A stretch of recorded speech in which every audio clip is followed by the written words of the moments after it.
It's the Hoffman Show. We're on the Team 980. We're always live as well on the free Odyssey app. We're streaming live on YouTube too at the Team 980. A show with a producer that may have just needed a hug. Anthony Haney?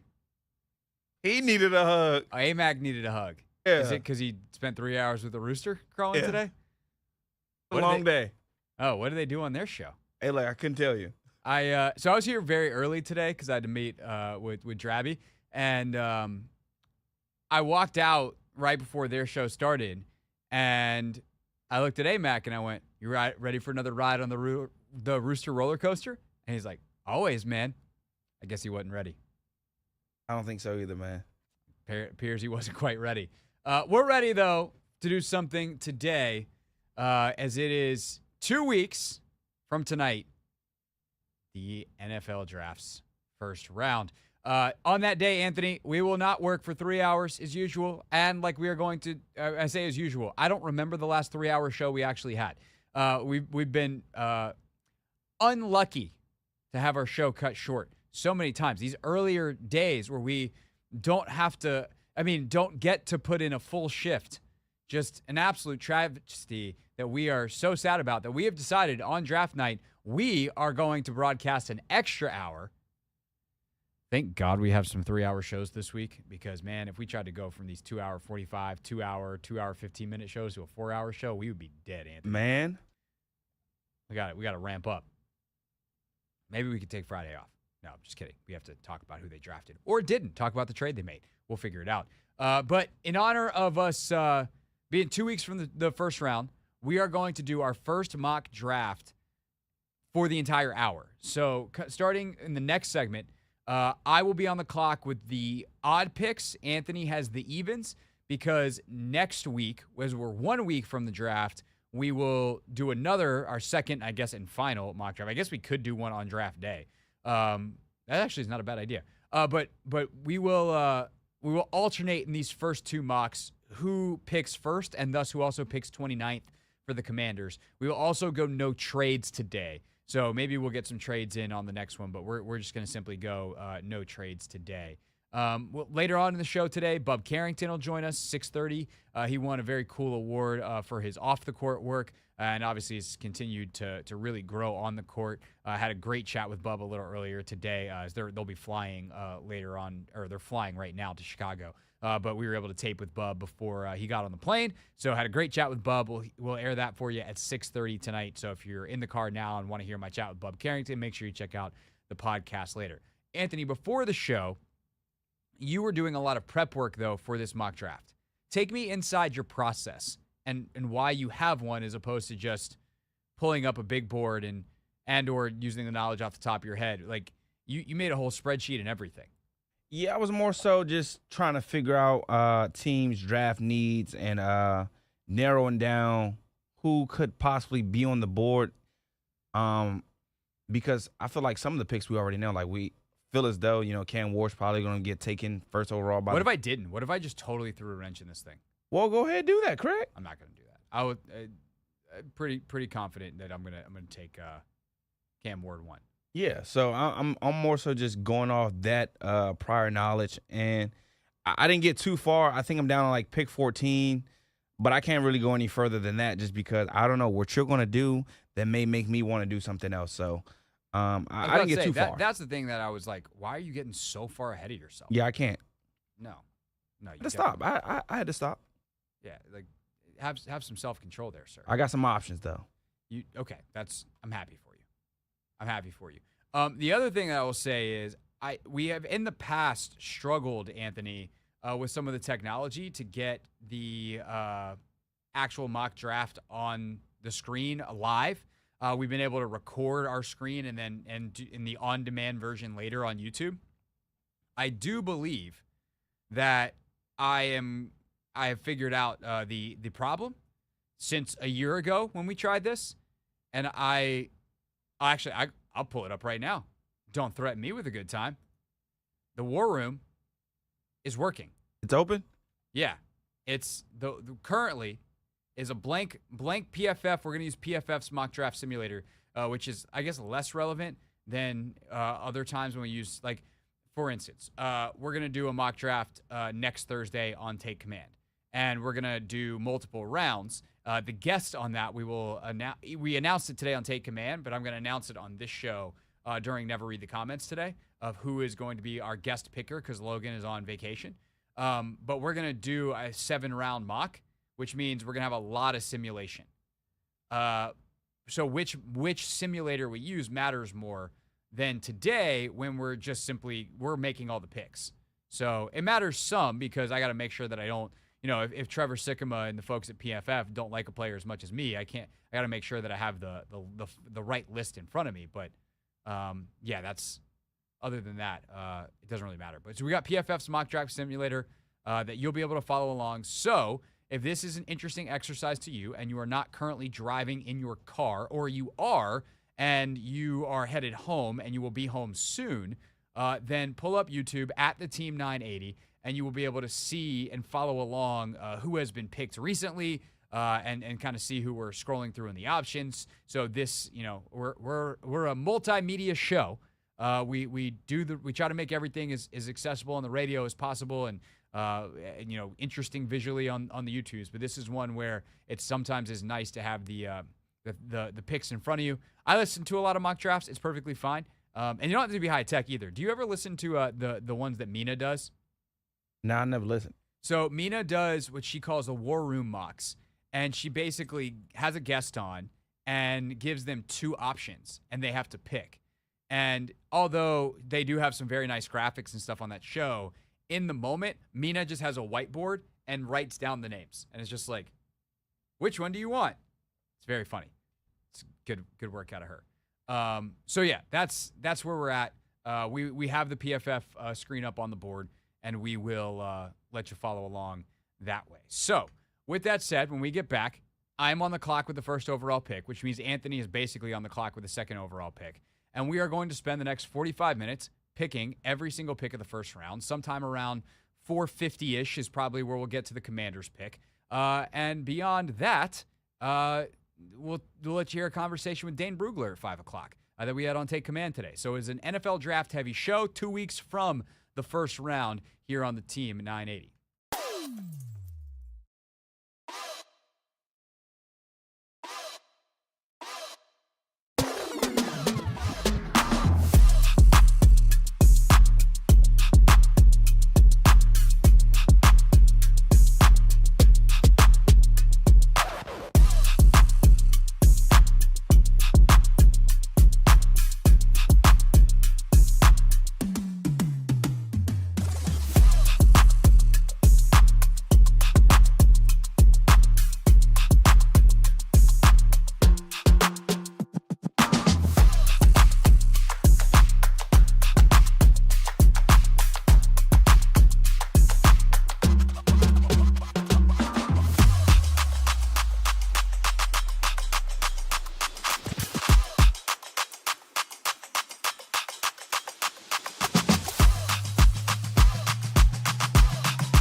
right, we are in the war room and ready to go. Hoffman Show Mock Draft 1.0 here on the Team 980.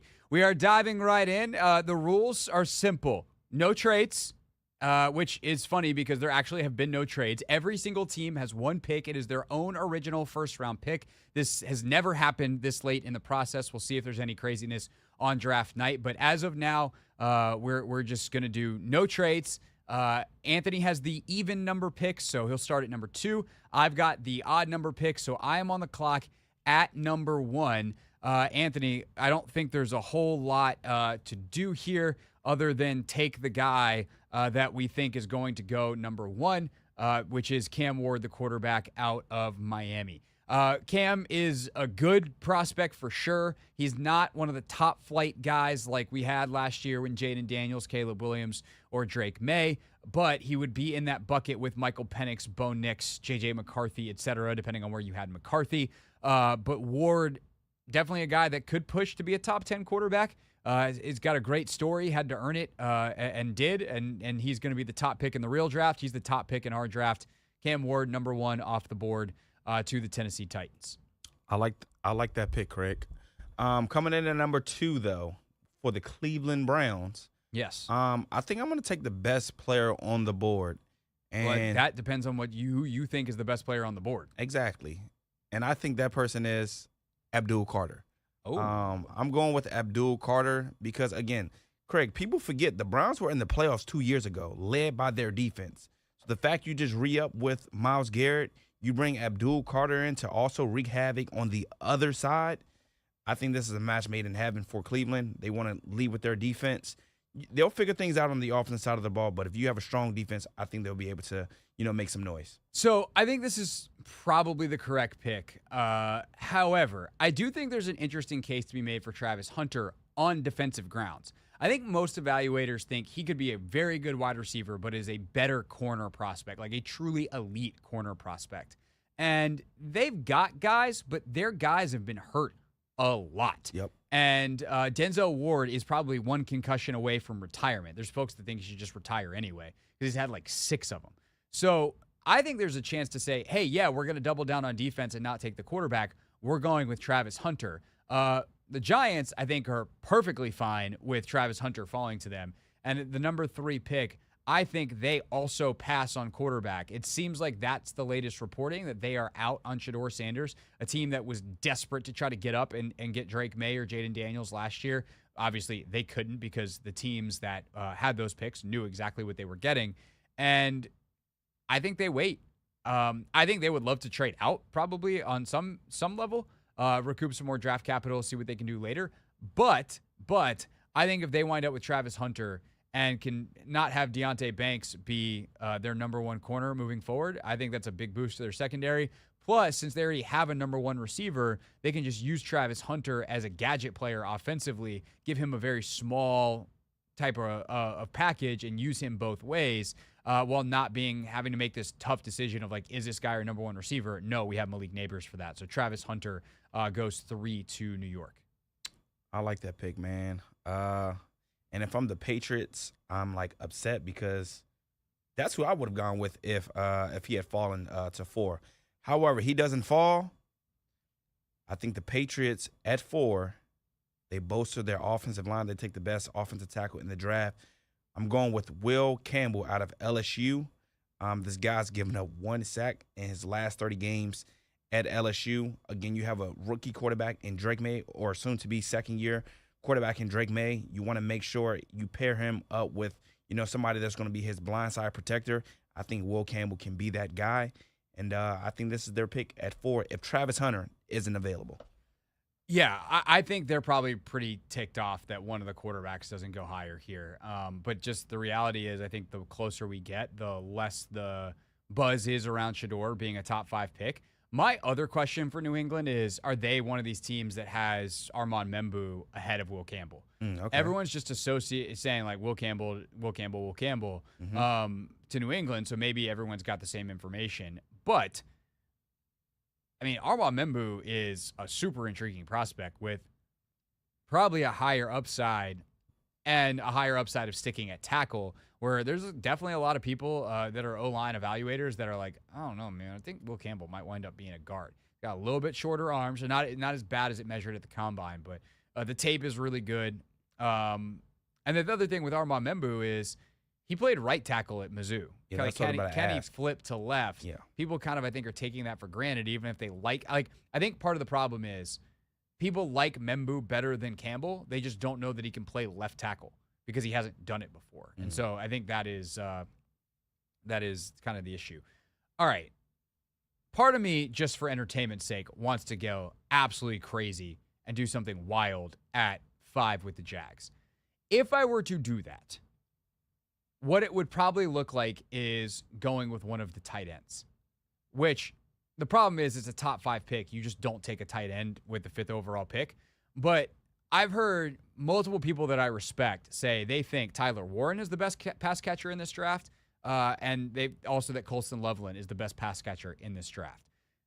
They need a tight end. They got rid of Evan Ingram this offseason. They need to figure out a good safety blanket. And a guy like Loveland, especially, who's got some vertical speed, or frankly, a guy like Warren, who's a battering ram after the catch, is tempting. But every single mock draft I have seen has Mason Graham going to the Jags. And so I'm just going to go, I think, with the consensus and not mess up the rest of the draft and say that Mason Graham, Loveland's Michigan teammate, is the pick here, defensive lineman. He's got some short arms. He's built like the Kalijah Kansies of the world, but his tape is crazy good. He's super productive, and I'm just gonna go Mason Graham. This is a bad year to have a top 5 pick, man. These guys should be more like in the 12 to 15 range, 10 to 15, 10 to 18 range. Some of these guys that were talking, Campbell, Graham, and a lot of these other guys that typically would be farther down because of what positions they play. But it's the next best guy on the board, so we're going there.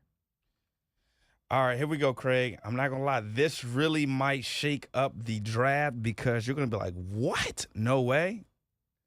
If I'm the Raiders here. Oakland Raiders. Las Vegas Raiders on the clock at 6. I'm going Shedeur Sanders. Wow, that is absolutely not going to happen. You don't think so?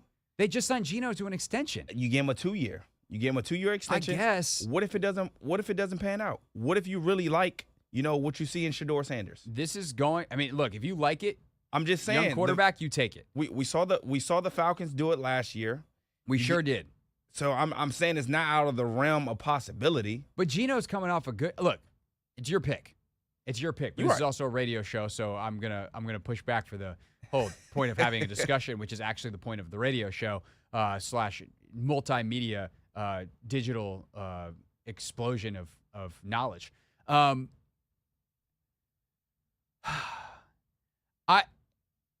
just think that Shedeur Sanders is not the kind of guy that you would take that kind of risk with. And I also think that like the Falcons got crushed for a reason. It's so much resources. Now, Geno's contract's not crazy. It's like I actually hate this less than I hate what the Falcons did, where they brought Cousins in as a free agent, where Geno didn't pick the Raiders. They picked him. So he's a little bit less or a little bit more of their mercy. But I also think just from a locker room management standpoint, to trade for a guy, give him an extension, and then draft his replacement before he's even taken a training camp snap, that I don't like the way that goes down. Okay, that definitely shakes up the draft. The Jets are sitting there at 7.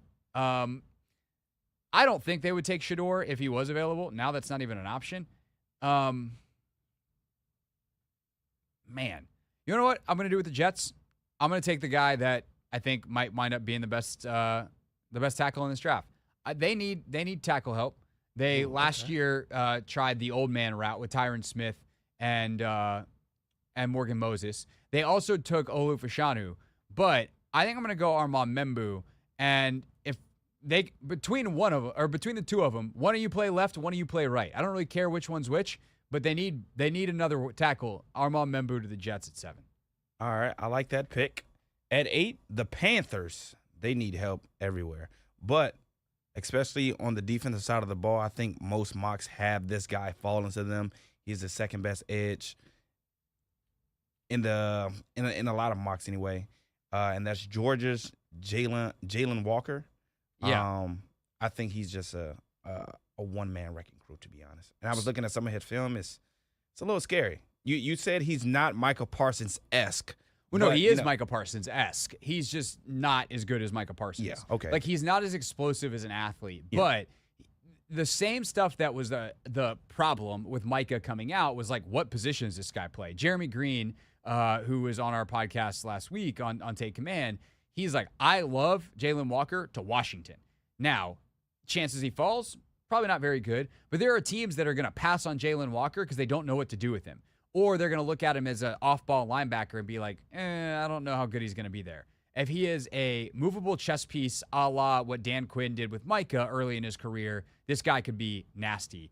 And he is being mocked to Carolina in every mock draft that I see. If he doesn't go there, then I think it's interesting to see how far he falls. Yeah. So Jalen Walker to Carolina. All right, 9, the Saints. Uh-oh. I actually don't think this is that hard of a pick. There's a chance the best player in this draft is Ashton Genty. They need a running back that can pair with Alvin Kamara and then ultimately replace Alvin Kamara. Ashton Genty is an Alvin Kamara type of guy. Just done. Ashton Genty. Tet McMillan's a little bit intriguing there, but I have questions about Tet McMillan. All right, the Bears are pissed because they wanted Ashton Genty. Who you got for the Bears at 10? I'm going to go edge, Mike Green, more defensive line help. They did sign Dayo Odengbo in the offseason, but I think this is another guy that you can put on that front line, and when you have to get out the quarterback, he's going to do that. He might be the best pure. He might. Logan has him in his top tier Yeah. he's the 6-7 players. Mike Green's up there based off the tape. Of course, there are off-field questions with him. Teams seem to be okay with what they found on that front, but we'll see how high or how far he falls based off that stuff. Mike Green off the board at 10. Okay, so that is Cam Ward, Abdul Carter, Travis Hunter, Will Campbell, Mason Graham, Shador Sanders, Armand Membu, Jalen Walker, Ashton Genty, Mike Green off the board. We pick up with the 49ers at 11 next on the Hoffman Show.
It's Hoffman Show. We're on the Team 980, always live as well on the free Odyssey app, streaming live on YouTube too at the Team 980. We are in the middle of our mock draft 1.0. Anthony and I alternating picks, no trades allowed. We are on the clock with the San Francisco 49ers at 11, Anthony. And I've got the pick. You got the Cowboys coming up next. Dolphins, Colts, Falcons coming after that. I think for the San Francisco 49ers, I think they would love it if one of the tackles, Campbell or Membu, fell. I think they're an intriguing spot to watch for some other offensive linemen as well. But there's one player who's been mocked a lot in the top 10 who has fallen a bit here, and that's Will Johnson, the corner out of Michigan. I think the San Francisco 49ers would, assuming that he fits their scheme, and I'm not going to sit here and pretend like I know every single bit of the 49ers scheme, but this is a guy that is super intriguing. Some of his testing numbers, they were waiting to see teams were because of where he finished the season injury-wise. But assuming all that stuff checks out, Will Johnson, probably the best guy on the board. Certainly at one of the premier positions, and I'm going to go Will Johnson for the 49ers. I love that pick. Especially when you lose Charvarius Ward. Yeah. For the Cowboys, they need wide receiver help, Craig. And Are you going to do it? I know earlier you said you had your reservations about Ted McMillan. Can I hear why you have your concerns? So there's questions just about how much he loves it. This is a guy who, on tape, you occasionally see some plays that aren't exactly locked in. And then there's a quote that came out from him his sophomore year that he doesn't really watch, or doesn't watch a lot of football. It's just kind of, is what it is. But you've also heard some great interviews with him where he's, like, hey, this is my job and I'm professional and all that kind of stuff. So the farther down you get, the less I care about that. And for a guy who certainly could be a top 10 pick, I wouldn't be afraid of Ted McMillan, especially when I got CeeDee Lamb already. Yep. A lot of people have Matthew Golden being mocked here out of Texas, but if Ted McMillan's on the board, it feels like that might be the way they would go instead. Yeah, I think I'm gonna go Ted. I really like the fact that he can be that 1B, just like they have in Cincinnati. You have Jamar, you have T, you have CeeDee and Ted. I think that can go hand in hand. He can beat man, and he's a big target as well. So for Dallas, sadly, I'm going Ted McMillan. Ted McMillan off the board. Okay. The Miami Dolphins. Let me pull up a couple of things here. So I think I would probably go in one of two directions here. They need offensive line help badly. And my question would be, on PFF's board, Tyler Booker is the 49th ranked player.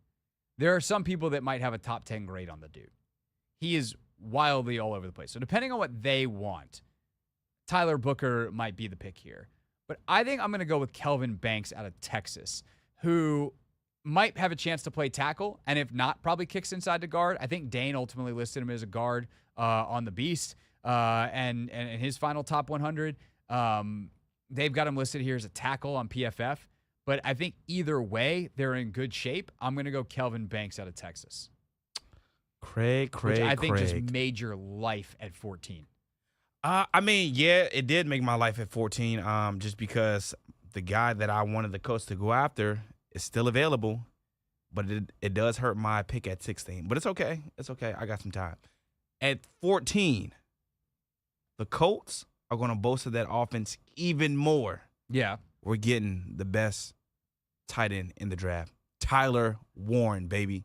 Penn State. That feels like the right pick. Yeah. That 100% feels like the right pick. Okay, here's what I'm going to do. I'm going to simply, for the Atlanta Falcons on the clock at 15, pull up the edge rushers. And this becomes which kind of edge rusher do you want? So Donovan Ezeraku, interesting. James Pierce Jr., interesting. Michael Williams, interesting. Shamar Stewart, on down the list of guys. Those are the top guys on PFF's board. If I pull up Dane's list in the Beast, he has Abdul Carter, Jalen Walker, Shamar Stewart, Mike Green, Mykel Williams. So I'm going to say this is down to either Mykel Williams or Shamar Stewart.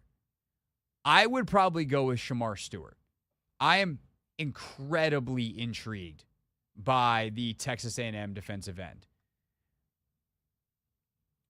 So I'm just going to do it. There's part of me that says, well, the Falcons have always gotten crushed for not taking Georgia kids, and are they going to really pass on another one? But I'm gonna go Shamar Stewart for the Falcons and hope that Shamar Stewart isn't cursed by the fact that he's now an Atlanta Falcons pass rusher, and they all wind up being bad. This is tough, man. Arizona Cardinals on the clock at 16 for Ant. Yeah, so I'm not going to lie, Craig. Initially, I was going to go Kelvin Banks for the Cardinals, getting some more offensive line help. However, I don't know if I want to go DB. I don't know if I want to go to receiver. There's a DB out there that is really good, man. I think I'm going to go offense, though.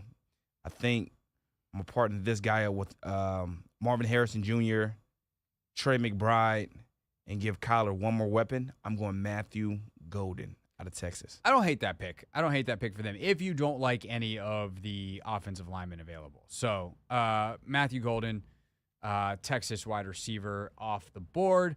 All right, which brings us to the Cincinnati Bengals at 17. They got to do something on defense. And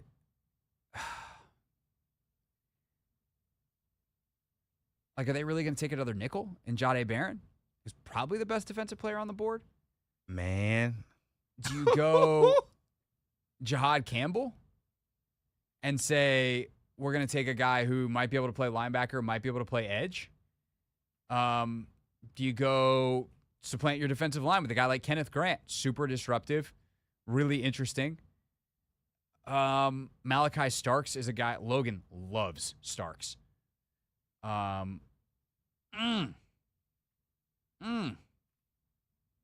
this is tough. Or do you go Gray Zabel and go, hey, we need to get better running the football, and getting an offensive lineman is a good way to do that. Craig, please don't mess up my draft board again. With the 17th pick in we're going to mess up Anthony's board draft, the Cincinnati Bengals decide not to go defense and go Gray Zabel, offensive lineman, North Dakota State. Are you serious, Craig? Oh, my gosh. It's okay. It's okay, Craig. There are other guards available, sadly. But, yes, I was definitely leaning Gray Zabel for the Seahawks. They need help on the offensive line, the interior. Since Gray is – let me go to Dane. Since Gray is off the board, I think it's only right I end up with Tyler Booker, guard out of Alabama.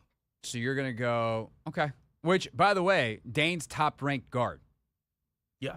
Yeah. So definitely not an unreasonable selection here. Again, people are all over the place. Even though the average draft position in the PFF mock draft simulator for Tyler Booker is in the second round. Tyler Booker off the board at 18 to Seattle. Gray Zabel is absolutely – that sucks. Like, if I'm Seattle, I'm calling Cincinnati and being like, I will trade you something so that we can get Gray Zabel, because since Seattle needs center and guard, and he could play either one. All right. I think at 19, I'm going to take off the board one of the more intriguing prospects in this draft. Jahad Campbell is an off-ball linebacker / edge who I don't know if he's actually an off-ball linebacker, but Tampa needs both. And so it's also tempting to go, frankly, Malachi Starks here or Jahdae Barron here. But I think I'm going to go with Jahad Campbell for the Bucs, and just they're going to hope that he plays real hard and runs through people's faces and go from there. Bama boys back-to-back. I think also with Todd Bowles, he's going to make a way to make sure he's really effective. Yeah. Round out 20, I'm going to Broncos. I think everybody already knows the obvious pick here, Omarion Hampton out of North Carolina. All right, so you're going with the obvious there, Omarion Hampton. All right, let's get through 22 here. So we each have one more pick. Steelers at 21. You took Shador off the board. I did indeed. I told you he wasn't falling to 21, baby. Told you. Yeah. Thing is, Jackson Dart, in a way, because it's a white quarterback, feels so Kenny Pickett-y, but they're totally different players. My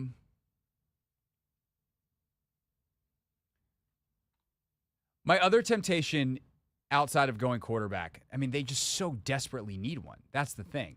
But they also need safety, and they also could use a tackle, and there are good players available at those positions. Malachi Starks and frankly, Nick Manowari are both really, really tempting. Here, could also see them going Josh Simmons or Josh Connerly or Donovan Jackson.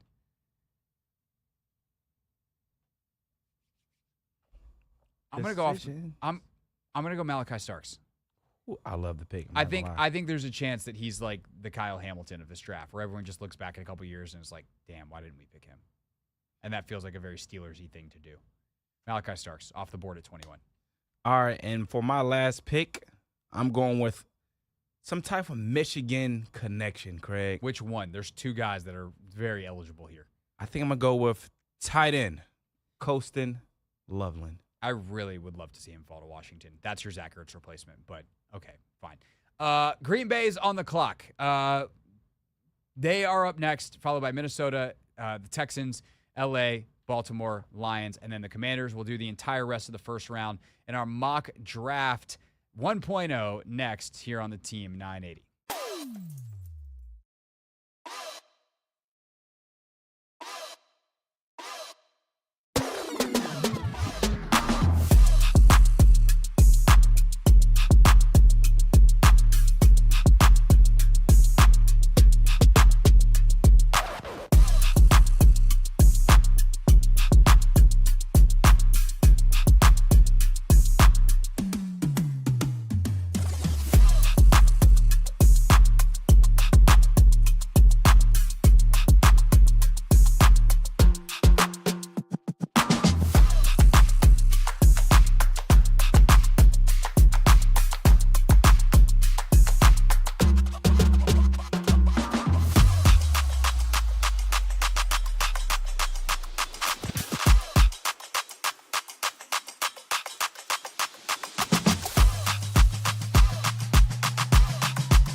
Mock Draft 1.0. We have reached the back third, which thankfully is where the Washington Commanders are selecting.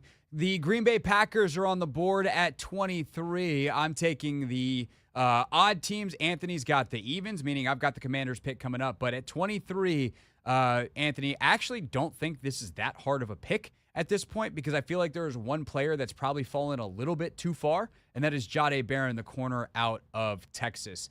Packers could definitely use the help and the speed in their secondary. So Jahdae Barron, he's going to be the pick for me at 23 for the Green Bay Packers. Vikings are on the board for you at 24. Love that pick for you, Mr. Craig Hoffman. At 24, the Vikings are on the clock, and we're going to go with safety, Nick Emanwari. You lose Cam Bynum. Harrison Smith is on the back end of his career. I think this is probably the best safety, if not other than Malachi Starks, that's available. He's fast. He's physical. I think this is the pick for him. Brian Flores will know how to utilize him. I think Emanwari studying under Harrison Smith for a year that could be amazing for him in the long term. The fact that they may not need him to start right away, but he could potentially earn it. I love that for Emanwari. All right, the Texans. Let me just do this the easy way. They could use wide receiver, and they could use offensive line. Yeah, I think I'm going to do this for the Texans. I'm going to go with Josh Simmons, the offensive tackle out of Ohio State. This is a guy that might be a top 10 pick if he doesn't hurt his knee. Now, the knee injury is pretty significant, but if the medical all checks out and they wind up using that pick to replace Laramie Tunsil and he winds up being a top 10 tackle, like that all is going to work out for Houston. It doesn't say it's not going to work out for Washington having Tunsil for the here and now, but that seems like a really smart use of that pick. And hopefully he's ready to go for the season. If not, they need a long-term solution there, and they can find something else in the short term. All right. At 26, I'm a bit torn. The Rams definitely need cornerback help. But I'm not sure if they should lean Maxwell Harrison, Trey Amos.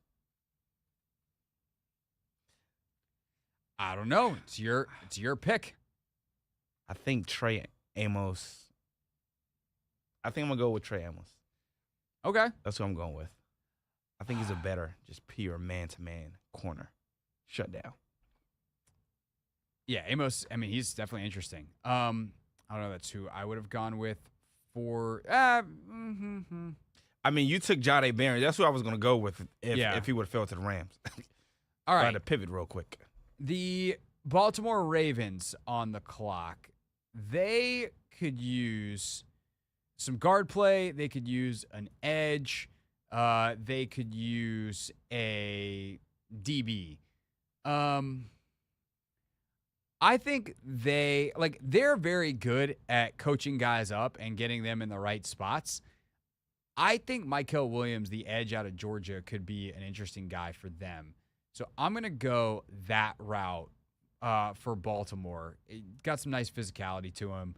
I'm just going to keep things simple on the edge and go with Mykel Williams, which leaves the Detroit Lions at 28 on the clock.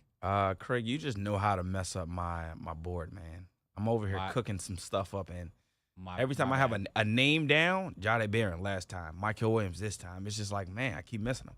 I just got a good board because you're picking the guys that I would pick. All right, so since Mykel Williams is off the board, I think the Lions are in need of more edge help opposite of Aiden Hutchinson. They sort of kind of ran into this problem last year. Interior defensive line, and also at edge. But I think Donovan, can you help me out with his last name? Ezaraku is the best play available, and I think that's who they should go with. So that probably makes Commanders fans want to pull their hair out. Because he would have been the guy that I picked for them at 29. So now I'm left with a conundrum. I'm left with like a fairly significant conundrum here. So the two best players probably available on the board, and if I look at, for instance, Dane Brugler's list. So here's his top. I'm just going to read off guys here until we get to some names that are available. And you'll notice, I think, a pattern on the two dudes that are named first. Hunter, Carter, Genty, Graham, Walker, Campbell, Membu, Warren, Shamar Stewart, Mike Green, Colson Loveland, Tet McMillan, Cam Ward, Jahad Campbell, Matthew Golden, Derek Harmon, still available. Nick Manwari, Will Johnson, Malachi Starks, Josh Simmons, Michael Williams, Donovan Ezeraku. Okay, Josh Connerly's still available. He's got him at 23. Tyler Booker, Kenneth Grant, still available. 2 of the top 3 players available are defensive tackles. And I think there are teams that are like Dane that have Derek Harmon as a top 20 player in this draft. I just don't know that I can, with Payne and the second rounder on Newton last year and the needs they have, I don't know whether I would just say screw it. But here's what I would say. If I am the Commanders and I've got what, I would call my horizontal board, right? So I've got tier 1, tier 2, tier 3. And if they've got Harmon or Grant, for that matter, in tier 1 and there's nobody else up there, you've already decided throughout the process that guy is worth it. And I would just take Derek Harmon, the defensive tackle, out of Oregon. I don't know how consensus that is, though, and I don't feel strongly enough to go out on a limb and do that for Grant or Harmon over some of the other options available. I will say this is about as bad as I feel like it can get for the Commanders in terms of a worst-case scenario for the guys that I would want to fall. Ezeraku, I would love to see him fall. James Pierce, I know a lot of people are probably screaming right now and say, I take Pierce. That dude does not say Commander to me. There are real questions about how much he loves football, the football character. I'm good on that. So I think what I would do here is go wide receiver. I think the best player on the board outside the defensive tackles, and he would be in the same class, is in a way one of the most boring players in this draft because he's just good all the time at everything, even though I don't think he's great at anything. And Terry's getting another Buckeye in the receiver room, and I'm going to take Emeka Egbuka out of Ohio State for the Commanders. Oh my gosh. Emeka Egbuka. Okay. At 29? Yeah. Okay. We'll recap this later. We will. At 6 o'clock, in fact. Yes, sir. On this very radio show. At 30, the Bills. We Yeah. saw last year they needed cornerback help, especially in the playoffs. They were going at Kyer Elam last year. So you need someone opposite of Christian Benford. So I'm going to go cornerback Maxwell Harrison out of Kentucky. Like that. All right. I'm going to go Josh Connerly, the tackle out of Oregon, who might be able to flex inside to guard, or it might need to. We'll see. But the Chiefs swing again at the offensive line. That's where I would go there. I would consider defensive lineman for them as well, either Grant or Harmon, and I'm guessing you're probably going to go one of those two for Philadelphia. Nope. I'm going to go James Pierce for the Eagles. I hope that he hates football, and and that doesn't work out for them. All right, that's our draft. Again, if you want to rewatch the full thing, we had the War Room live on YouTube the entire time. So yeah, if you would like to follow along visually, you joined us late.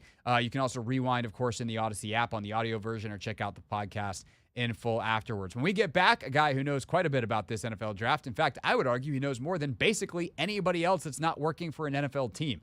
Dane Brugler joined us on Take Command today, and you'll hear it next on the Team 980.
Hoffman Show. We're on the Team 980. We're always live as well on the free Odyssey app, streaming live on YouTube too at the Team 980, where you can find full episodes of the Take Command podcast, which today was a Dane Brugler sandwich.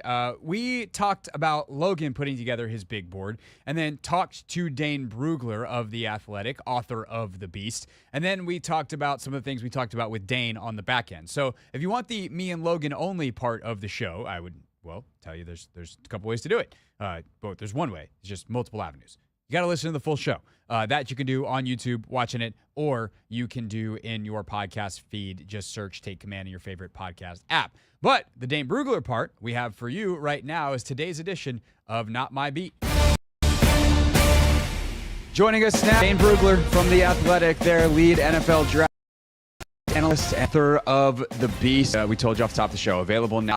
It's incredible as always, Dane. And we're going to dive right in. I was actually reading through some of the Edge yesterday and was reading Donovan Ezra file, and it sparked a thought in my mind that I wanted to ask today. Ezra was a guy that had to earn it. I think first or 22nd in his own draft class at Boston College, not exactly a football powerhouse. And when I think back to the Commanders last year, they took a ton of guys who had who had to earn it. So as you've done all the graphical work on these guys, who are some of the earn it guys, the guys that you think really stand out as guys that overcame something, found their way, from their high school time to where they are now as draft prospects, really elevate themselves, that perhaps a guy like Adam Peters might be interested in? Yeah, I mean, definitely a few. That's my favorite part about doing the Beast, is learning, because there's so many players that are up at the NFL, but they all got here in different ways. No two journeys are the same, and so it's fascinating to learn about each one. The one that immediately sticks out is Siobhan Ravel from East Carolina, the corner.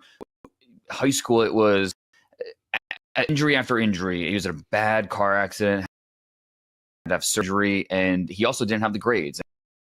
He heard from Division I colleges, but didn't have the grades to go. Goes to route. It was right around COVID, so they're canceled. And next thing, he's working at Amazon at an overnight, working overnight shifts at a fulfillment center, and he just didn't. The dream was still alive, barely.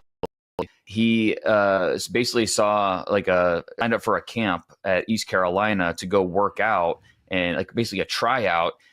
He worked 6 p.m. to 4 a.m.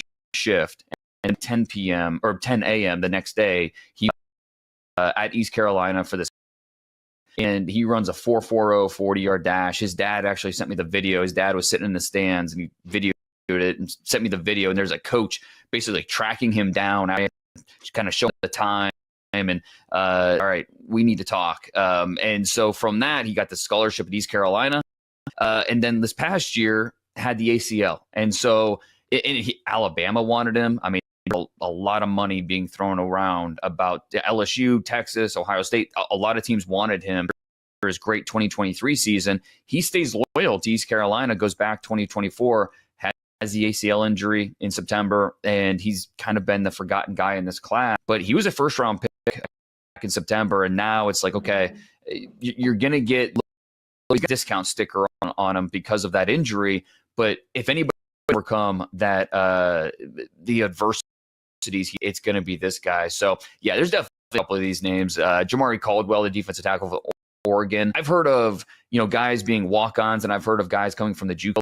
I've never heard of a walk-on JUCO guy, because he had to walk on at a JUCO to get there. And so all these different routes and journeys are fascinating. That's crazy, because both those guys you mentioned, excellent football players. You know what I mean? So the fact that they were kind of missed in the process is it's kind of mind.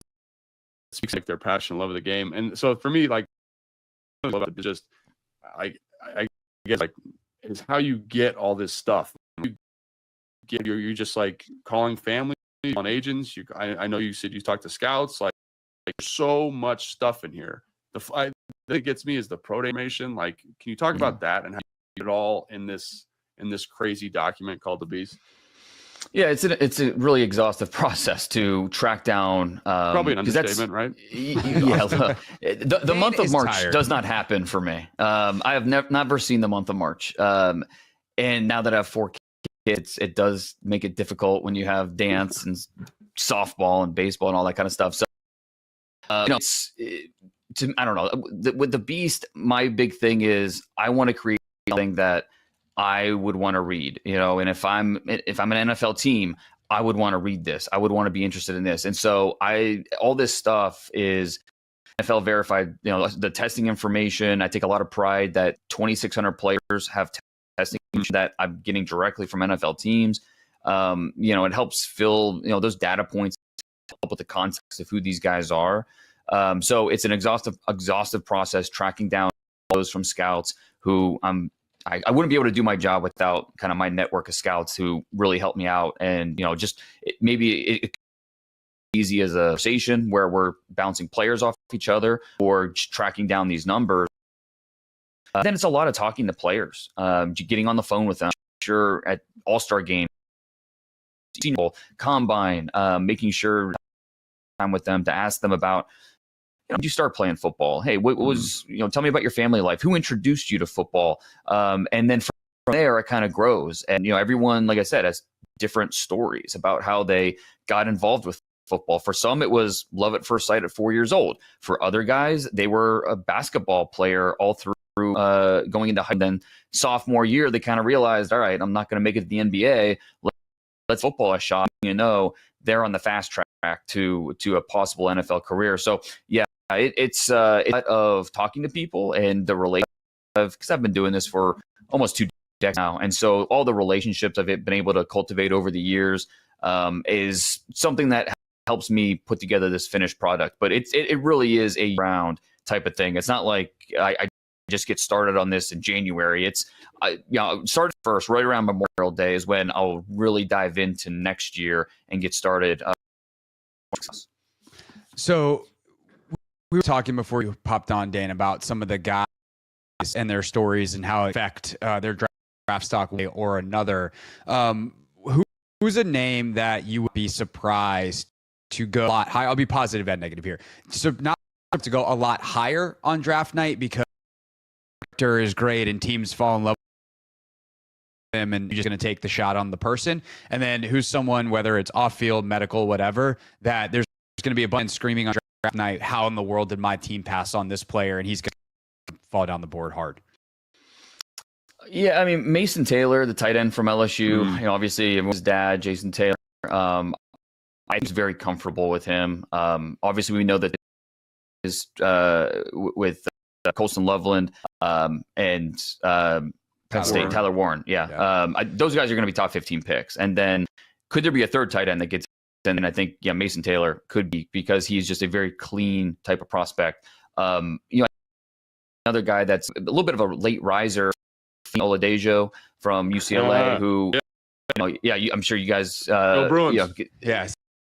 Bruin over here. Right. Exactly. So he played all over. And so is he a true, do we have to play a more of a hybrid role? Teams have been trying to figure him out. They're really interested because he's straight out of central casting with that type and the way he looks, the way he can get after the quarterback. So teams are really intrigued with him. I think, they'd be more than willing to take a gamble on a guy that was productive. He had 13 and a half tackles for loss last year, but also we can get more out of him. So yeah, Femi Oladejo is one of those guys. Trey Amos from Ole Miss has been late risers as well, just because he crushed the process and he crushed the season as well. This time last year, teams were talking about him as maybe a 6th round. He was a backup at Alabama, transfers to Ole Miss, and really played at a high level. Passes defended, the ball production was terrific, and then goes to combine, really great, better than teams expected. Really low 4.4s. Then pro day positional workout was fantastic. I had Scout tell me it was one of the better cornerback pro days he had seen this cycle. So Trey Amos is one of those guys where if he sneaks into the top 30, I don't think that'd be a surprise at all. A guy that maybe drop a little bit, I think this might be low, but James Pierce obviously has been talked about a ton. The character and he has first round talent, but as one scout kind of put it to me, I just want to be convinced that he loves it. I want to be convinced is what he wants to do the rest of his life. And it's okay if you don't football. Like, there's a lot of guys in the NFL that don't love football, but they take it serious and know it's their livelihood and paycheck. And, you wouldn't be able to know by their play that maybe they don't. But with a guy like this, and you're eventually going to the first round, you just want to get a feel from him that you're going to get the best out of him consistently. And I think scouts have been kind of wishy-washy on whether or not they got the right answers from him. Like you said something there that I think I'd like you to just double on with regards to crushing the process. Because you look at like Mason, runs a 4.7, athletically, like not maybe, like he's not a Colston Lovely, he's not a Tyler Warren. He's like kind of in a different bucket. Trey Amos, kind of same thing. I think he tested better than people thought. Oladejo, I think, is another great example of a guy who didn't test amazing. But when you say crush the process, can you maybe elaborate what that means from like an interview standpoint? Yeah, and it's obviously there's different steps to the process. There's the All-Stars, the testing, and the combine, and then outs. And if you go to an All-Star and you show out there, then you go and you test well, you interview well, the medicals are clean, and then pro day you work out well. It's like, okay, you don't just forget tape. The tape should always 80%, 85% of the evaluation. At the same time, there's a reason we have these in the last few months. The All-Star game helps especially smaller school guys or guys that played against a competition to see them go up against better comp. That helps put into context their skill set. Then the combine's kind of like taking the S. Like it's everyone's taking the same test, and it kind of gives you a better idea of who they are as athletes. And, the pro day and the personal workouts, 30 visits. The 30 visits, people kind of maybe they look at it maybe differently than I do, because if you are a prospect and we know everything about you, we're not bringing you in on a 30 visit because we don't need to. But if we have question marks, that's where we're bringing you in. And I've heard a lot of stories in the past where teams have crossed a name off the list based on 30 visit win because they had questions and we answer those questions during the 30 visit. And so teams use 30 visits for reasons. And, I don't want to paint a broad brush, but something that is, I'm bringing the guys that have question marks to my 30 visits more so than guys that I just really genuinely love. Makes sense. You mentioned, I feel like Pierce and Mike Green are two guys on the edge, and obviously Washington heavy at edge.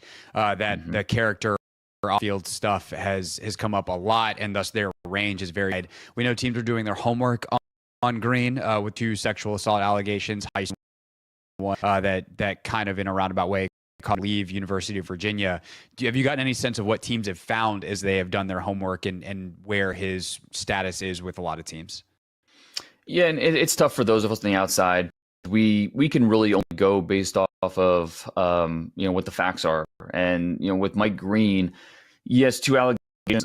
Talking to some teams, they feel okay, that they're comfortable with the situation. It's more they said, she said, and there was an investigation both, and no files were filed. And so it's like, okay, now you hate that there's 2, obviously. It's like, all right, is there a pattern here? And if you know about those types of issues, like the charge getting filed is actually very rare because of the nature of he said, she said, et cetera.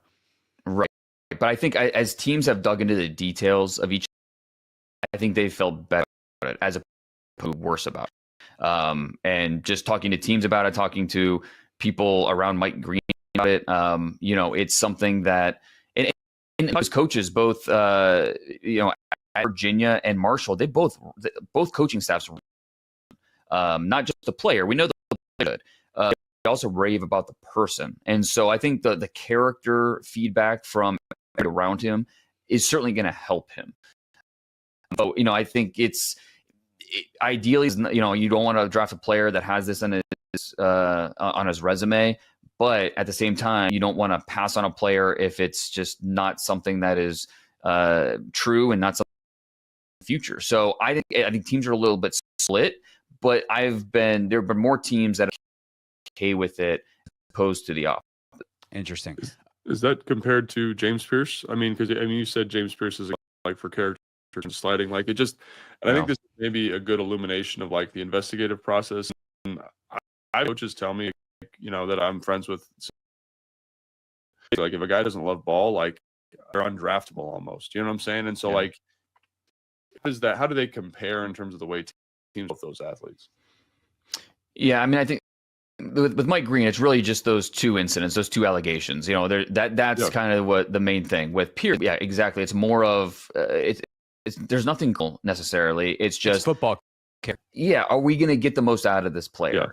Yeah. Like we know when he's firing on all cylinders and it looks good, it's okay. We feel good about it. But you talk at Tennessee, and not all that feedback is glowing. Like I said, when you talk to coaches, Marshall coaches, they rave about Mike Green. But when to Tennessee coaches, it's a little bit different. And it's, and you really, that's why I scout. It's like, okay, you have to be part detective, part, part psychologist. Like you have to really understand what makes a guy tick. How is it wired? Is it something that maybe he's just immature? He's just a younger guy, and it doesn't, he just doesn't have a good idea of how to represent himself in the right way. And it's something that we can work with and bring him along. Some cases, he is what he is, and he doesn't really like football. It's just something to do. It's not something that's ever going to be the driving force in his life. And so it's really hard to draft a guy like that in the first round. Teams, he'll be off completely. It's not even considered if he was available in the 7th round. So it does make, I mean, you think about all of the misses in the NFL draft and how many of those were because of character and not just being in trouble off the field, but not everyone's wired to be in an NFL locker room and, do everything to work and do all of that. Like that's where most of the misses and busts come from, and scouting will always be an inexact science. Yeah, I know you got about a minute left here. So Shamar Stewart is the guy that I'll use is kind of the question asker here. But guys who have certain levels of production, sure, numbers are really good. Sack numbers are not. The athletic testing profiles, like, okay, but eventually you're an edge rusher. We need you to sack a quarterback. Also, because college schemes and pro schemes are so different, how do you go about trying?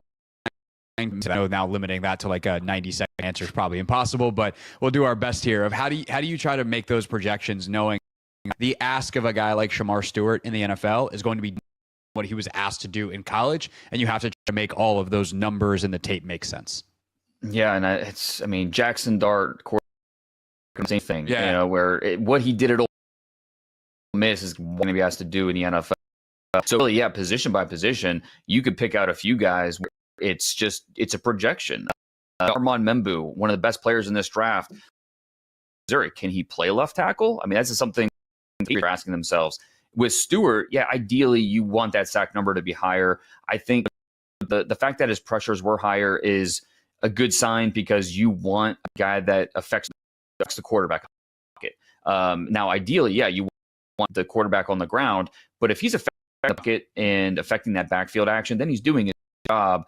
I think with Shamar Stewart, how he was used at him when the has to pin his ears back and go, we're just and so the full contact of Shamar Stewart really paints a different light than just the 1.5 sacks this year. So, but he is a tricky because you love the athletic profile, you love the flashes, but where are you going to feel comfortable drafting a player like this? And for me, my answer will be different than one team, and that team, another team. It's just kind of your appetite. I'm going to take my chances on high upside pass rushers, and so I would take Shamar a little bit higher than maybe some other people, but I under certainly reservations with him. It's not like he is a super prospect that I'm going to stand on the table for. I would just be more willing to bet on that pass rush upside. No doubt. Dane Brugler, lead NFL draft analyst for The Athletic, author of The Beast, which is now on The Athletic's website. It's not behind a paywall. You just there and get your draft information. Get your fix. 17,000 prospects worth that are in there. That's only a slight exaggeration. And appreciate your time, sir, and enjoy the process here until you and Robert and Derek and Bruce Feldman are sitting there on draft night for your draft show. Yeah, I can't wait. Thanks, guys. The great Dane Brugler with us here today on Take Command. Full episode including more talk on that Shamar Stewart conversation and how we try to square what we see on the college tape and project it into the pros, as well as why Logan had so much trouble this year making his big board, is on the full episode wherever you get your podcast. Coming up next, it is time for Never Read the Comments. So we hear from you. For better or for worse, via the internet next.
It's Hoffman Show. We're on the Team 980, always live as well on the free Odyssey app. We are streaming live on YouTube too at the Team 980. It is time right now, 5:30 on a Thursday. This is one of those weeks, Anthony, by the way, just real quick, where it's like, I can't believe, there's no way it's Thursday or it's only Tuesday. Oh my God, it's still Wednesday? And then all of a sudden you're like, it's already Thursday? I feel like it's one of those weeks. Yeah, it's Thursday, Craig. It's Thursday. And it's just after 5:30, which means it's time to read them comments. We tried to warn them. They didn't listen. Yeah! Every week, the Hoffman Show goes into the belly of the beast. We read those comments, baby.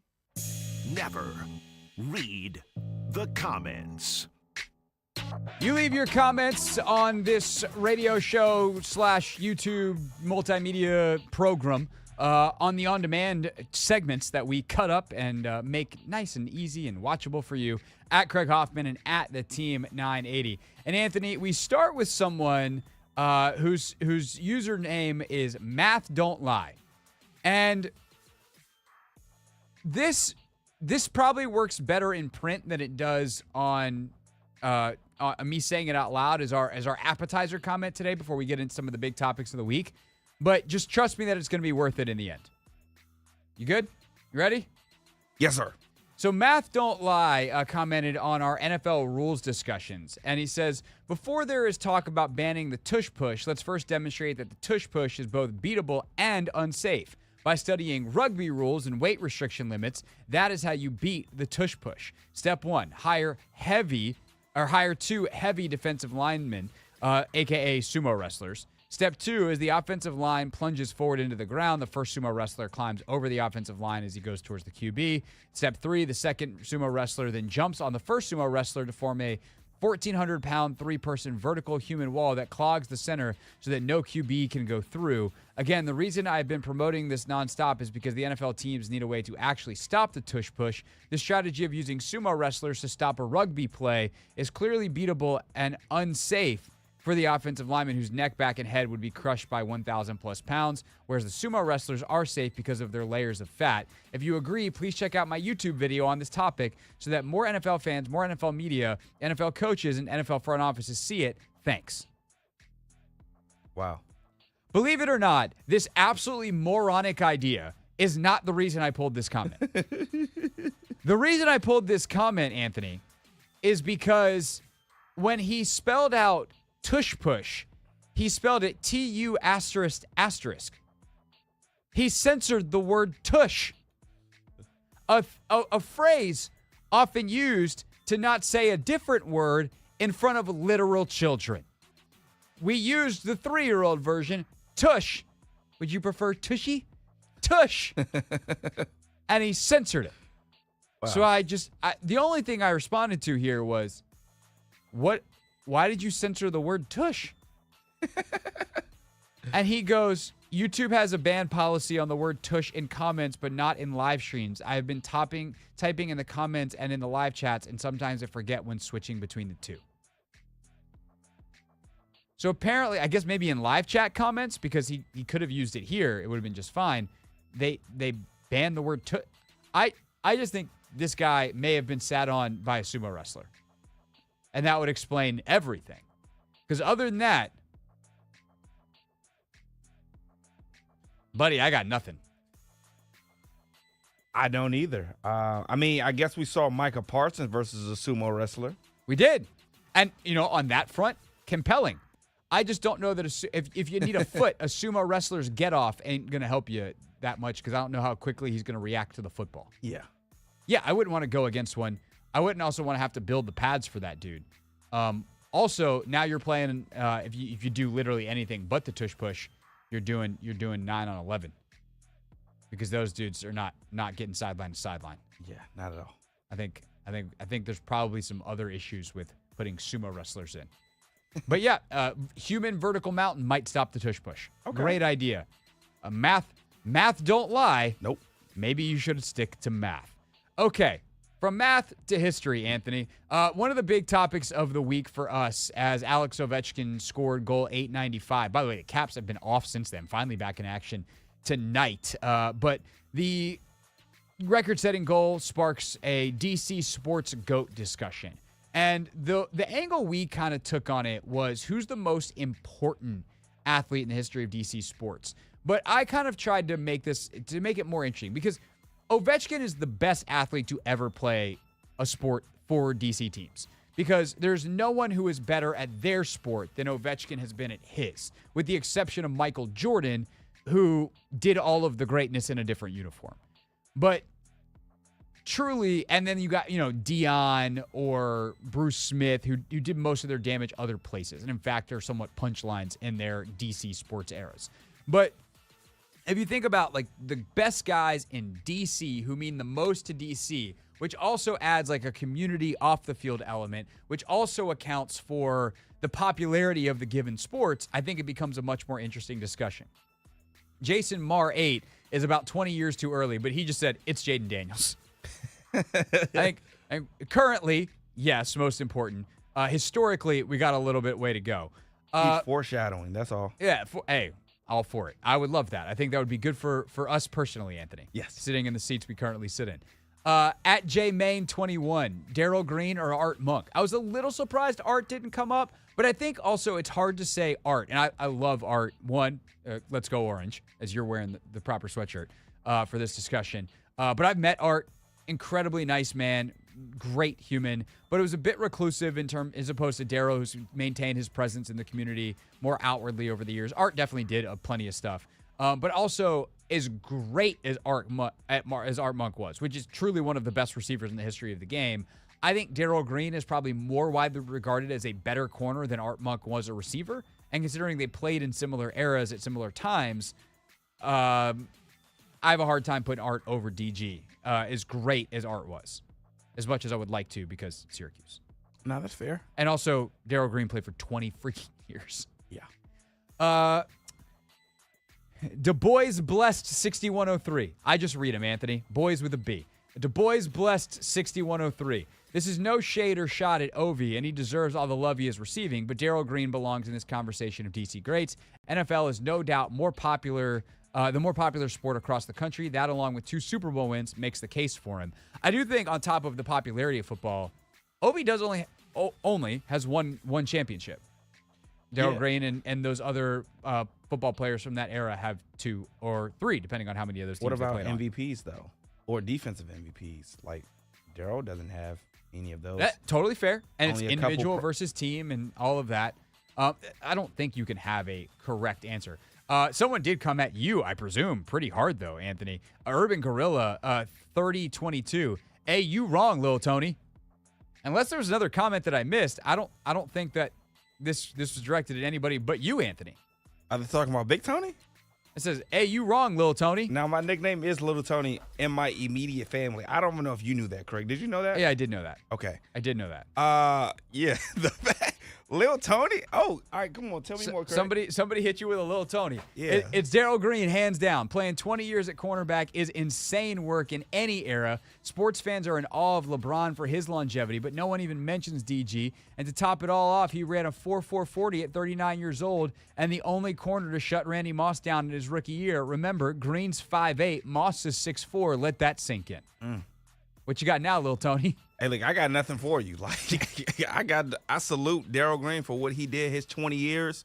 I mean, it's tough. Like, everybody has their own opinion.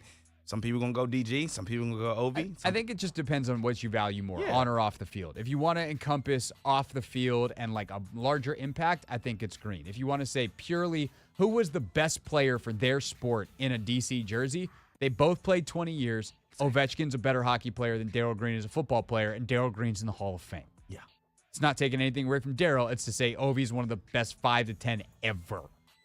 Ever. It's also the fact that everyone keeps pointing out DG played 20 years. Like, OV also played 20 years. Yes, correct. And counting. And he's still awesome in year 20. Yeah. Scorpio the Great One says 1, Ovechkin, 2, Ovechkin, 3, Ovechkin, 4, pick a football player, 5, pick a baseball player or a wizard. Monsta, This is spelled in the Boston way. MAWNSTA 9075. In Real Things today, by the way, we're going to have an all-timer from Kevin Harlan where he just read what was in front of him. I am that person right now. I am Ron Burgundy. Monster 9075. It's Ovechkin, and it's not close. And then I think this kind of gets to the crux of it, right? Scorpio, the great one, commented again and said, Alex Ovechkin accomplished more longer, held in higher regard to his respective sport. Not close. Every argument for Green can be said for Ovi, but Ovi was better at his sport and was the focal point for his championship. Number 2 is Green. And then OG log, or it's OGL. And I think it's just that. OGL. I think so. What a dumb segment this is. OG log. But then there's another L at the end, which is why I think it's OGL. Yeah. OGL. There's 4 of them. Good point. But the L is capitalized, in case anyone cares. OV cultural relevance in DC is relatively tiny because hockey is tiny. Also, crucially, he doesn't cross demographic lines. OV is basically relevant to white people in only Maryland and some relevantly recent DC white transplants. I think that's overstating a bit. We could go larger than Olney. Shout out to Olney. But the point of impact, to me, that's one of the stronger arguments on like Green's side of it, or a guy like Wes Unseld even, is the impact they made on a larger group of people just because of the relative popularity of football to basketball to hockey, or even the Nats, if you want to, throw in someone there. I mean, the center, obviously, Walter Johnson's the greatest Washington baseball player ever, and he played in an era where none of us were alive, and most of our grandparents weren't alive. I just think that point is why it's not Ovi in a runaway and why this is even a discussion in the first place. Like, if you had an Alexander Ovechkin of football that had played for the Washington franchise, then that would be the answer, and it wouldn't even be close. You need something higher than Mount Rushmore. Yeah, I mean, but the thing is, like, OV sort of kind of did make DC more of a hockey town. Like, I'm not going to say 100%. I was the biggest fan. Again, I went to my first hockey game this year. And you're definitely not a white guy from Olney. No, I'm not.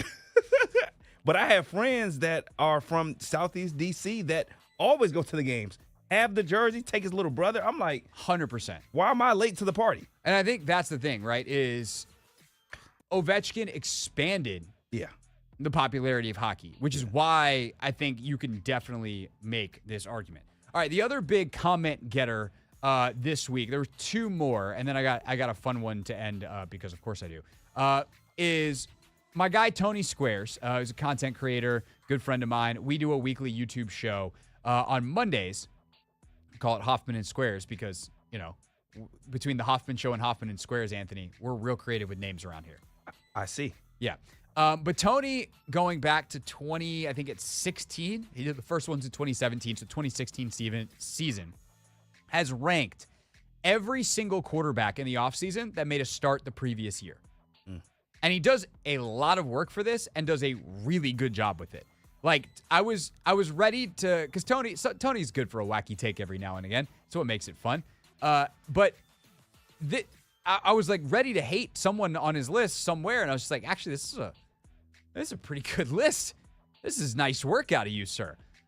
So we talked about the list on Monday's edition of Hoffman and Squares, and a couple of pieces of feedback from that.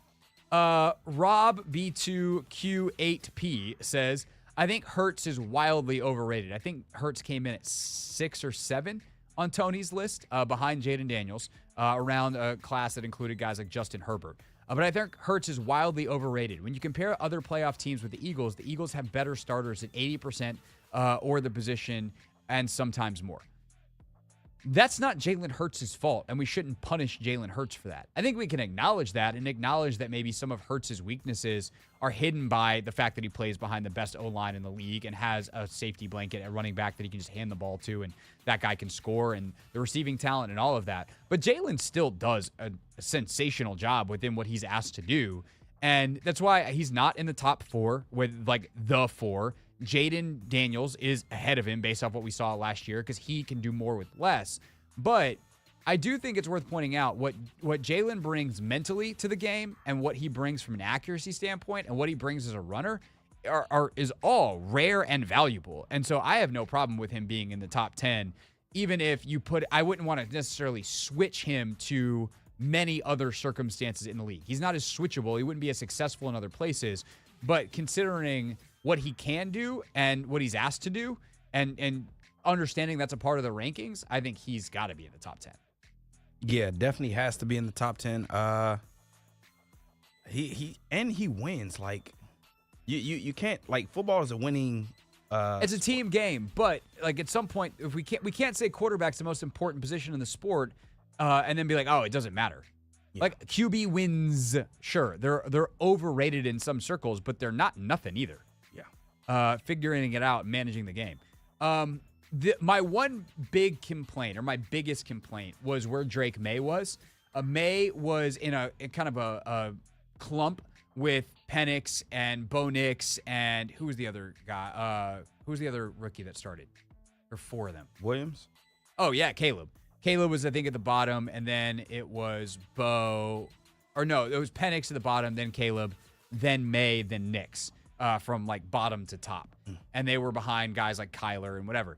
And I was like, I definitely would put May at the top of that bunch, if not higher, above some of those young veterans that are in kind of their, are you really a starter type tier? Your Trevor Lawrences, your Kyler Murrays, etc., who are kind of mid-tier starters. And the reason is because what May did, given he had the worst coaching and talent circumstances around him in the league, was pretty sensational. Now, it was not perfect, nor was it always pretty, but that dude was taking the hardest tests in the league every single week, and he made their offense look palatable when Jacoby Brissett, who was supposed to be like this baseline, this is a low-level starter, high-level backup guy, was horrendous in those same circumstances. And so Resident Freak, it says F-R-E-Q, like frequency, not freak, other kind of freak. 528 says, I think this is a bad argument. May did play better than Brissett. You can't equate May to Nix. If it was not for JD5, Nix probably would have won Rookie of the Year. And I just hate when people pretend like circumstances don't exist. Like Bo Nix didn't have the support of one of the great offensive play callers and structure guys of all time in Sean Payton, and the literal best defense in the entire league. Like, what? It ain't that hard moving forward which guy you'd rather want, Drake May or Bo Nix. Yeah. I mean, I would agree. Okay. I'm glad we're on the same page there. All right. Do you want the announcement or the fun one first, Anthony? Let's go announcement. Okay, I like the way you think. So the most commented on post from last week was our chat with Jeremy Green, who is an NFL draft analyst. He's based in Asheville, North Carolina, hosts a show down there. He's great.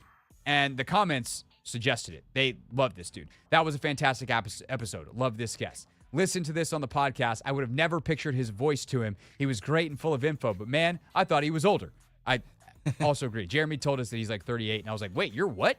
My man hasn't slept very much lately. He's watching a lot of film. Drew Hoffman, 1461, no relation. This guy is great.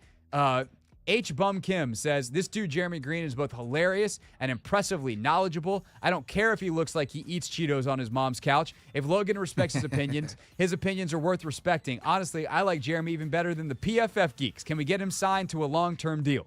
Oh, wow. Thoroughly impressed with my guy. One, be nice to Trevor Sycamore. He's my friend. PFF geek. Two, we're not going to sign Jeremy to a long-term deal. I don't have that kind of power. But the announcement, Anthony, is that when Logan is on vacation next week, back by popular demand, Jeremy Green is coming back to take command. So I got John Keim lined up for a mailbag episode on Monday or Tuesday. Is when we'll tape it. So if you have mailbag questions for me and John Keim, get those in at hoffmanshow.com or on Instagram at hoffman.sports. And on Thursday, Jeremy Green and I are going to do a 7-round mock draft. Now, we'll let the computer pick a lot of those, but we will do every Commander's pick, and we will work slow enough that we can examine the possibility of trades. So we will take control of the Commanders for every pick they've got, all 5 of them. Jeremy Green back with us next week on Take Command. Comment section, you're welcome. Last but not least, Anthony. You know how I know Denny Advia had a good game? Because that one video of me saying he was overrated by Wizards fans last year gets commented on every time. I'm like, oh, Denny must have had 30 last night. He's having a great second half of the season. Happy for him. But Guts N says, you used to reply to comments. What happened now? And my answer was, Anthony, y'all got boring. Oh. I've replied to enough of them. They can go look at my replies to the other comments to see why all of those people that are like, delete this. There's still time to delete this. For what? Because I'm still right.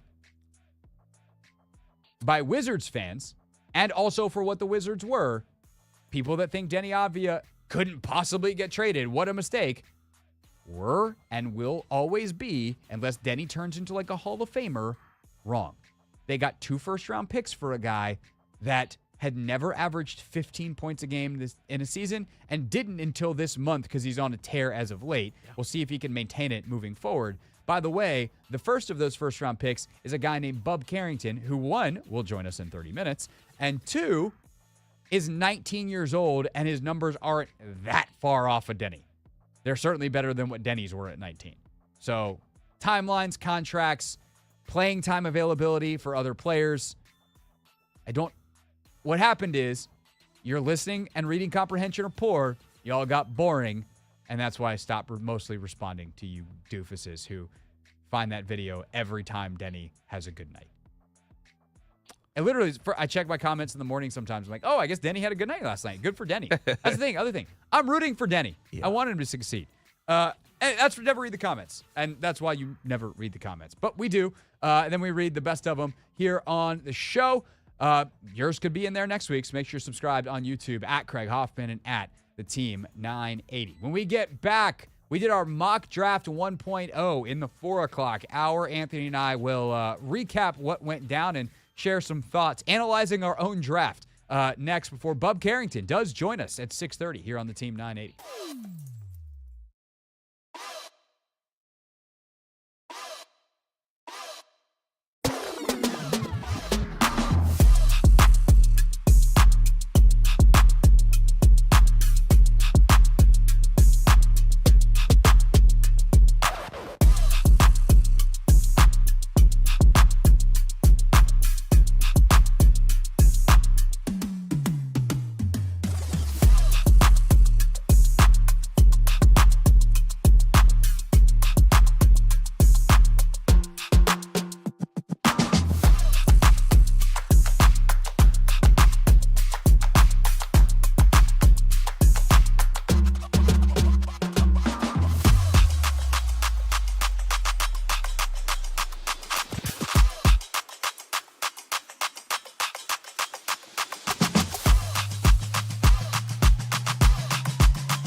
It's the Hoffman Show. We're on the Team 980, always live as well on the free Odyssey app. Wizards guard Bub Carrington, 6:30 here on your home for Wizards basketball. But in the first hour of the show, we're also your home for more NFL draft coverage than anybody else. I dare anybody else, Anthony, to do it better than we do it. Who else? What other shows are doing full mock drafts? Not that many. Nobody. That's who. They're doing our teammates and colleagues here at the Team 980 do excellent work, and they did plenty of other cool stuff on their shows today. But then the punchline doesn't work as well. Nobody! And we did a mock draft earlier in hour one. If you missed it, you can listen back to the full thing in the podcast feed or on YouTube.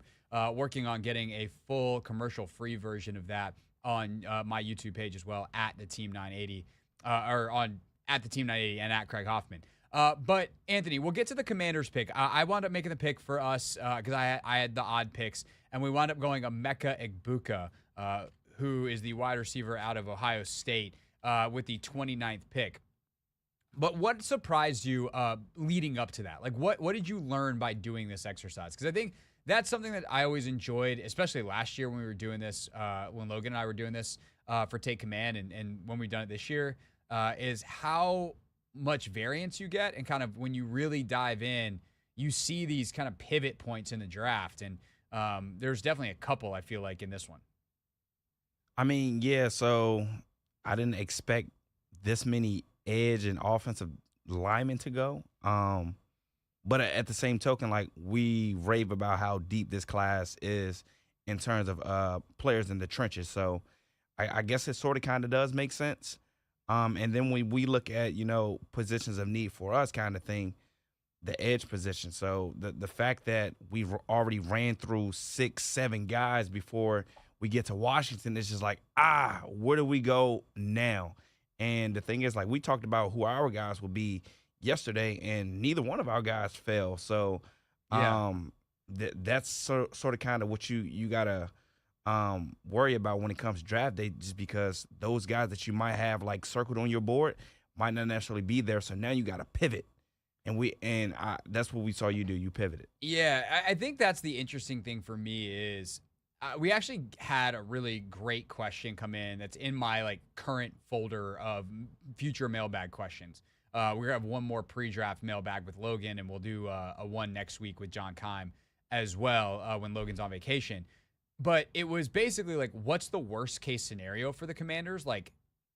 And it's funny because when I've looked at a lot of the media mock drafts, I've always been not only pretty happy with who these guys are selecting for Washington, but also typically the players that go 30, 31, 32. Where I'm like, oh, if Malachi Starks is available or Nick Emanwari is available, I'm jumping up and down excited. But the way we did this was not purposeful. We just lined up and picked. Mm-hmm. The way this went down in some ways is, I don't want to say the worst case scenario, because I do think let me pick someone out here. Let's say the Broncos take Egbuka, and I guess at that point Omarion Hampton's still available and you can take Omarion Hampton. But let's say the Bengals take someone else. The Bengals take Omarion Hampton, and the Broncos take Emeka Egbuka. And then, so the player we've now eliminated here is Gray Zabel. The multiple position can play all 5 offensive linemen from North Dakota State. That is a rare scenario where I'm not super psyched about anybody. At that point, I think my pick probably would have been Nick Scorton, the defensive end out of Texas A&M. Who's the second defensive end, Shamar Stewart's teammate. I think you could definitely say at that point, the other option I would have had is just take Derek Harmon, the defensive tackle out of Oregon, who some people, like Dane's got him as his 16th player overall. Well, why not go Gray Zabel? We still have a need at guard. I mean, you could if you think Zabel's the guy, but I'm happier getting Egbuka than I am Zabel. Okay. I would rather Malachi Starks. I would rather Omarion Hampton. I would rather Colston Loveland if he fell. Zabel's a wonderful fallback. It's not who I hope. I'm not going to be ecstatic. And it's not just because he's a guard. most likely. And maybe he's a starter at guard for you this year, and he plays 3-4 years at guard, and he's Tyler Biadasz's long-term replacement at center in 4 years. I'm not trying to kick Biadasz out the door.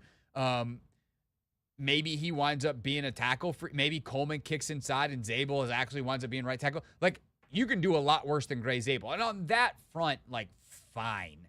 If you want to pick someone, if you want to say that Josh Simmons' injury stuff knocks him out, and now we're putting Zabel there or bumping someone else up, and Igbuka is not available. I guess I just wound up, as this goes down, there's a couple of places in the draft where, could other teams have gone receiver potentially or whatever, or just a couple of decisions that I was like, man, that was harder than I wanted it to be. What happens if, for instance, Armand Membu doesn't go 7 to the Jets and it's Will Johnson instead who falls to the 49ers? I don't know how much that actually pushes anybody down because I feel like those guys just flip places. I would have taken Membu for the 49ers at 11. I mean, if Amarion Hampton goes, the Broncos could possibly take a receiver too, though. Right. And so in a lot of ways, this mock was a little scary. Then again, it's worth pointing out, we didn't put Jackson Dart here. I could have easily, for the Rams at 26, took Trey Amos for the Rams, the corner out of Ole Miss. You could have easily done Jackson Dart, but I don't know that Trey Amos is a guy that I want necessarily at 29. Maybe, but I don't feel great about that. So that, this in some ways is almost a worst case scenario. That's, again, if they don't like James Pierce. If they like Pierce, which I don't think they will, then great. If they don't love Nick Scorton or one of these other edge guys or, maybe one of the receivers, maybe Luther Burden is a guy that I'm sure someone's screaming about somewhere, but I think character-wise there's some real red flags with him. But if he checks out with them and they're like, no, actually all this stuff is just a competitor who doesn't know how to control it and we think we can get better out of him, or maybe there was something going on in his personal life that had him unsettled and that's done and better now, and we think he'll mature just fine and he's going to be a weapon for us, and maybe they like Luther Burden. I wouldn't do that player-wise anyway because he's a Debo, he's a worse version of Debo Samuel. But maybe there's someone they like. But I think from what I have read, what I have watched, what I have studied in a lot of ways, this is one where the guys that I am like pumped if they fall. Ezeraku, who you took 1 pick before in Detroit, who they could very well take Igbuka, by the way. The line, if it's not Ezeraku, if it's not Michael Williams, if it's not Amarion Hampton, who's seen as a premier back, if it's not Colson Loveland, if it's not Nick Manwari or Malachi Starks, especially Starks, like Shamar Stewart, like this is one where finally all the pieces, Mike Green, depending on what's going on with his character stuff. Finally, this is a mock draft that I've seen where one of those guys doesn't fall. And the fact that you still wind up with Igbuka and most of the corners available, I think still speaks to why being in this range in this draft is not a bad thing. And also, I think it's worth pointing out, if Jackson Dart's still available, maybe someone's ring calling up for Jackson Dart out of the end of the second round. Maybe the Saints are coming up for him from 40, and you can trade back, and now all of a sudden the Savon Ravels and all those types of guys that we didn't get to are options for you at I think it's 40 where the Saints pick. Yeah. One person that I was surprised dropped and fell as far as he did was Jahdae Barron. If he falls, I don't think he'll fall past the Rams. I think the Rams will be very interested in him. But if he was to fall, how excited would you be about Barron? He's interesting. If I'm remembering, I've got my prospect straight. He's drawing like parallels to Brian Branch. To be honest, I was thinking I think let's talk about him more next. We're up against the clock here. We're already probably behind the clock because that's just how we've been rolling today. These Masters updates are great, make sure you know everything, but they do take a little bit of time. So we'll talk about Jahdae Barron and why I have the hesitation, even though I like him a lot as a player, next here on the Team 980.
It's the Hoffman Show. We're on the Team 980, always live as well on the free Odyssey app, streaming live on YouTube too at the Team 980. Earlier in the show, we did our first mock draft 1.0. Mock draft 2.0 will be in the 4 o'clock hour next Thursday, and then real mock draft, actual draft, will be the Thursday after, right here on the Team 980. You can listen to full coverage. We'll be going live till 8 o'clock that night. Then we'll give way to our draft coverage here on the station.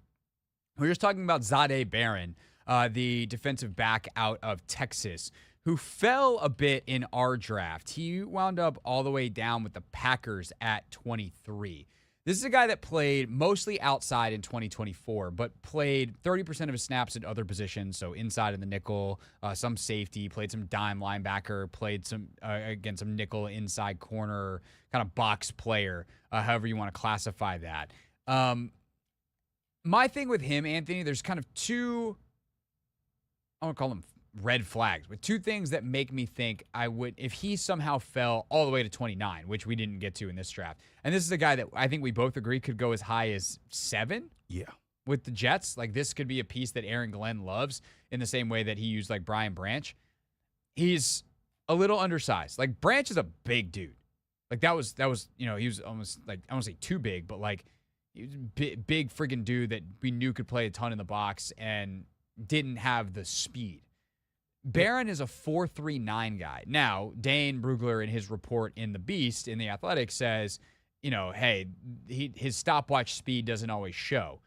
But the other thing is while he is a competitive tackler, he sometimes has misses against better opponents. That kind of thing would make me go, I don't know if that's what they want. Yeah. Do they feel like they can? We had this conversation with Shamar Stewart. Tackling numbers aren't great. Can better coaching clean that up? But if you're specifically Washington, I don't know how much they're going to be looking at nickels, because unless they think Mike Sainristil is 100% a long-term outside corner, I probably would rather kick Mikey back inside. And I just don't know if you have Zadeh Barron and Mike Sainristil. Like, trust me, you can do a lot worse than two really smart, really fast, really athletic, ball-hawking football players. Barron led the SEC in interceptions last year. But do I want another undersized? He's 5'10.5", 195 pounds, 198 at his pro day. How many sub 200-pound corners do you want? Yeah. That would be my thing for Washington. Although I think if he's somehow available at 29, he's probably going to be the best player on the board. You just say, I don't know, but we'll figure it out. Yeah, I was about to say, if he gets to 29, he's probably just the best available at that point. But nah, it was intriguing. Only thing that I was just surprised that he fell as far as he just, because he has the capabilities of possibly being the best defensive, back anyway in the draft kind of thing. Who to you on our selections here was the most surprised? The guy that like went farthest from what you'll think he'll go on draft night. I mean, to be honest, outside of him, the most surprising to me was Emeka Egbuka. I'm not gonna lie, Craig. You were surprised what I did with the Commanders at 29. I was very surprised That he was there? No, or that I took him there? that you took him there. What, I want to say, I don't know how much you've studied him, but what don't you like about Emeka Egbuka? I mean, short-handed receiver for sure. I just think he plays more in the slot. We have Deebo Samuel, who will probably also line up in the slot. Like, I don't know. We have 2 slot receivers now. See, I don't know that he's a slot guy. Like, I mean, he definitely can be. He lined up a lot in the slot. I know what I'm saying. He did line up there. I don't know that. Here's what I'd say. I don't know he has to be a slot guy. Okay. All right, that's like, fair. he's not flashy at all, but he did run a 4.48. Yeah. In his pro day. He had a 1.50 10-yard split. Neither of those numbers are like the best, but those are pretty good. His vertical's 38. That's not the best. That's pretty good. And so you're talking about a very solid athlete. And he has really good ball tracking skills. He's just sure-handed. He knows how to get open. And I think opposite a guy like Terry, and to complement a guy like Deebo, he's a great fit. Because the other thing I think with Egbuka is he can play inside. Like, Deebo's going to be a line where they need him to be based off of what they're doing with him. Sometimes that's outside, sometimes that's inside. Having a player like Egbuka who can do the same thing and could line up at any spot because he's a good route runner who just seems to have an innate understanding of offense, I think is a great fit because you can switch your personnel without switching your people. You can be like, oh, this time Deebo's in the slot. Now Emeka is outside. Now we're going to switch him. Like, I actually really like the fit. And he's a guy that I've actually spent more time with him than I have a lot of prospects in this draft because I've actually watched the wide receivers at a deeper level. Like last year, I spent a ton of time on quarterbacks, obviously. I watched more film last year than I've ever watched before and possibly will ever watch again. I've spent some time with a couple of the edge guys this year. I've spent some time with a couple of the receivers. And Egbuka is one of those guys. And on top of all the reading I do, and the more I watch him, the more I like him. Like, he's one of these guys that you're just like, okay. It's again?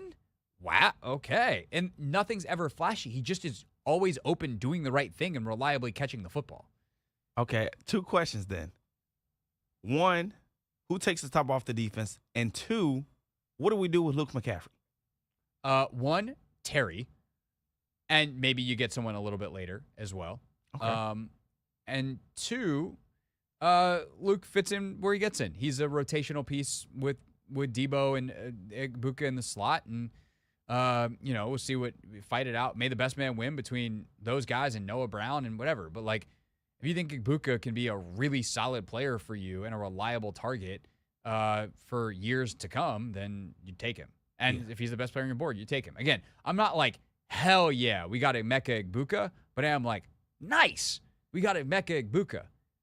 So that's my enthusiasm meter. As long as he can go out there, beat man coverage consistently, I'm all for it then. Because I feel like with Deebo, he's going to struggle a little bit.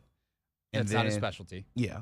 And then we're going to need somebody opposite of Terry. So if Egbuka's that guy, I'm all for it. I think he can be. Because you talk about Luther Burden's still been out there as well. Burden's not on my board. Okay. Where this guy's like team captain. Yeah. He's used to playing, by the way. I think I just read in his report with Dane. He played next to 4 receivers who ultimately became top 20 picks. Yeah. Like, this dude's used to being a complementary part of the offense, and if he can be a star in that role, that is very, very helpful. A guy who's been fantastic in his role this year, young guy that's 3 years younger than most of these guys getting drafted still, or a ton of these guys getting drafted, is Bub Carrington, the Wizards point guard. We caught up with him earlier today before they got on their plane to Chicago. We'll share that conversation with Bub next here on the Team 980.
is the Hoffman Show here on the Team 980, your home for Washington Wizards basketball. 2 more games for the Wiz Kids. Tomorrow night, Chicago. Sunday, Miami to end the season. For Bub Carrington, it's been an interesting year for sure, but one that concluded with a very cool award that he won, the Dr. E.B. Henderson Award for basically what he's done off the floor. And I was able to catch up with Bub a little bit earlier today to talk about that and the journey on the floor this season. And started off simply by asking him what this award means, especially considering the community he's serving is one that he grew up being a part of. It means a lot to do that, especially, being where I'm from and playing for the team that I'm playing for. Like, just being able to show that, it means something to me to be here and to play for this team. And I want to show it by giving back to the people that, might not have it as easy as others. So it means a lot, obviously, to win that award, especially, playing for the Wizards.